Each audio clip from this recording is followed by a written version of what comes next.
দেশের কোনো মানুষ গরু চুরি করতে পারে না, এটা আমি অন্তত বিশ্বাস করি না। বাংলাদেশ হলো পশ্চিমবঙ্গ থেকে উন্নত, এটা আপনাদের বুঝতে হবে। আমরা বলি সীমান্তে কোনো বাংলাদেশি মানুষ গরু চোরাচালান করে ইন্ডিয়ারা। বাংলাদেশি মানুষ কেন গরু চোরাচালান করবে? আমরা বাংলাদেশে এই যে কোরবানি আসছে, আমাদের সব পশু দিয়ে আমরা বাংলাদেশে কোরবান দিতে পারবো। এবং সীমান্তে যে জায়গাটা, ওইখান থেকে তো তারা গরু পাঠায় এবং ওইখান থেকে তারা মাদক পাঠায়, ওইখান থেকে তারা হলো শাড়ি কাপড়। এখানে বাংলাদেশ হলো পশ্চিমবঙ্গ থেকে উন্নত, এটা আপনাদের বুঝতে হবে। এটা আমাদের ভুল ধারণা। আপনি ইন্ডেক্স রেশিও দেখবেন, ওইখানের মানুষ থেকে বাংলাদেশের মানুষ অনেক ধনী, তো তারা এই ধনীদের প্রতি চোখ পড়েছে বাংলাদেশের মানুষের কাছে কিভাবে বিক্রি করবে।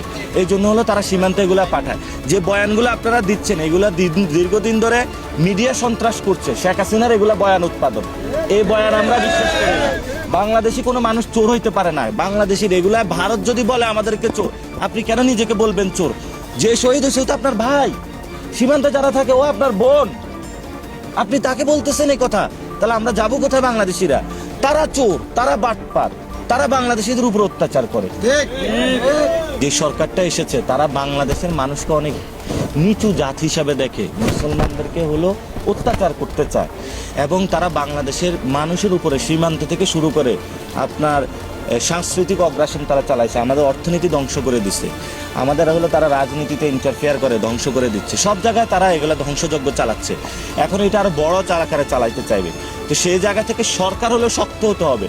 সরকার যদি জাতীয়তাবাদী হয়, সরকারের মেরুদণ্ড সোজা রাখতে হবে।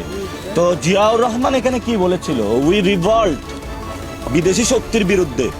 তো তার এখন ক্ষমতায় কে? খালেদা জিয়া কি বলেছিল? ওদের হাতে গোলামির জিঞ্জির, আমাদের হাতে স্বাধীনতার পতাকা। তাহলে এখন যে আছে তার হাতে তো গোলামির জিঞ্জির পড়ে গেছে, তাকে গোলামির জিঞ্জির থেকে ছুটিয়ে বাংলাদেশের স্বাধীনতার পতাকার হাতে তাকে তুলে দিতে হবে। বাংলাদেশে যত রাজনীতি করতে হবে, বাংলাদেশের সাথে কোনো আপোষ নাই ভাই। আপনি ভিতরে বিএনপি করেন, জামাত করেন, এনসিপি করেন, সীমান্ত মানুষের জন্য হলো কোনো দল নাই। আমাদের একটাই দল, সেটা হলো বাংলাদেশ। এই সীমান্ত মানুষের নিরাপত্তা সকলকে এগিয়ে আসতে হবে। এখানে আসতে হবে বারবার, এই মানুষগুলোর উন্নয়নের জন্য হলো কাজ করতে হবে।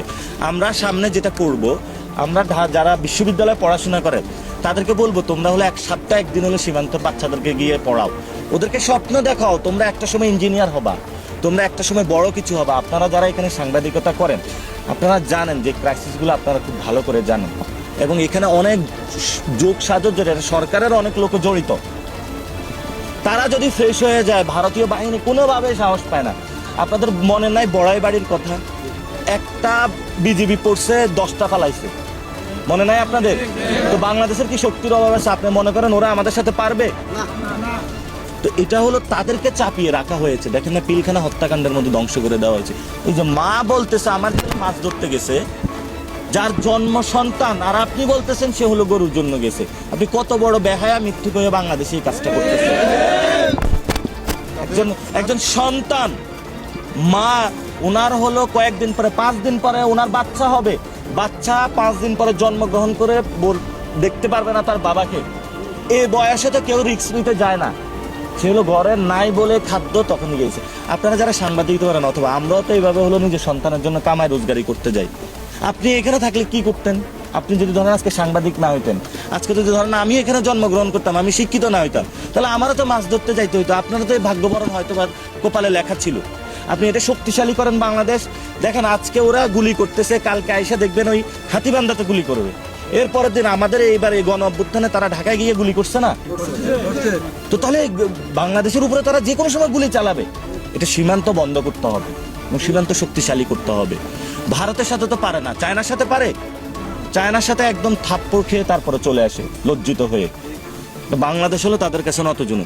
আমরা এই মানুষগুলোর সাথে পাশে থাকবো ইনশাআল্লাহ। আমরা তাদের যদি ক্ষমতায় আসে, ওনাদের ঘর বাড়ি নির্মাণ, সীমান্ত নিরাপত্তা, ওনাদের কর্মসংস্থানের ব্যবস্থা, সীমান্ত যারা শহীদ আছে প্রত্যেকের নামে নাম ফলক, তাদের ফাউন্ডেশন গঠন করে দিব যাতে তাদের ভাতা পায়। আমরা যারা হলো যেভাবে শহীদ